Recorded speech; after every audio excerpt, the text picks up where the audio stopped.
the beginning of this period, this bewildering variety, we need to kind of get a picture in our minds of who these Chinese men and women are who are interested in various forms of socialism and who they're not. So what I want you to put out of your mind immediately is any kind of armed group. We're not talking about any kind of militarized organization. We are talking in essence about study societies and book reading groups and journal societies. So it is all very kind of intellectual, largely sort of giddy optimism, involves heavily student age people, but also people into later years of life. And what's important here is that the form of socialism that attracts the greatest attention at this point is not Bolshevism, and neither is it any form of socialism that has a strong orientation towards the inevitability of class conflict and class warfare. Rather, it is the magnetism here is with anarchist forms of socialism. And so it's within this organization that it's less Lenin who is inspiring to many of these early figures than figures like Peter Kropotkin, the early anarchist thinker. And so this early phase of interest in Chinese socialism in many ways is not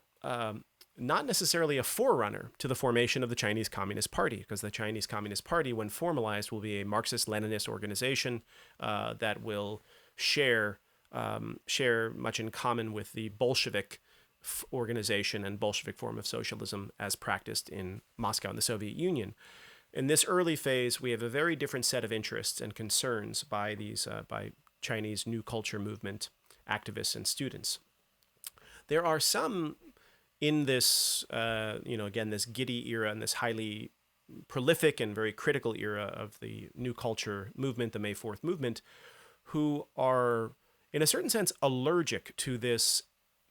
concern for Marxism, socialism, anarchism, really anything that ends in ism in Chinese, or 主义. And one of the best known fissures, let's say, between different very high profile intellectuals at this time is between Chen Duxiu, who will go on to become the founding general secretary of the Chinese Communist Party when it is first formed, and this other figure, Hu Shi, who we talked about briefly. And in essence, the debate which sort of raged between these two figures and also with others is the question of what is the most effective way in which we all agree that we want to modernize our country. We all agree that we want to alleviate our countrymen from poverty, increase literacy, increase general public health and hygiene, renegotiate unequal treaties, all of this. We all agree on these kinds of things. The question is how. Those who subscribe to, let's say, Chen Duxiu's perspective here might be something as follows. If we put aside for a moment the question of socialism, the idea here would be the problems we confront as a society, as a country, are so numerous, so complex, and so deeply entrenched that we can't simply jump into the ocean and then just blindly attempt to solve things in a piecemeal fashion. We have to get our theory straight first so that we apply our limited energies well and effectively, and second, and furthermore, that we don't actually inadvertently screw things up more by trying to fix them without a good understanding of what is the underlying problem and what is the most effective way of action. On the other side, one might say, and of course for Chen Duxiu and those interested in various forms of socialism, they are increasingly convinced that varieties of socialism, whichever one it might be, contains the key, contains the answer to that theoretical model that one needs before venturing into the otherwise chaotic situation of too many problems all at once. On the side of Hu Shi,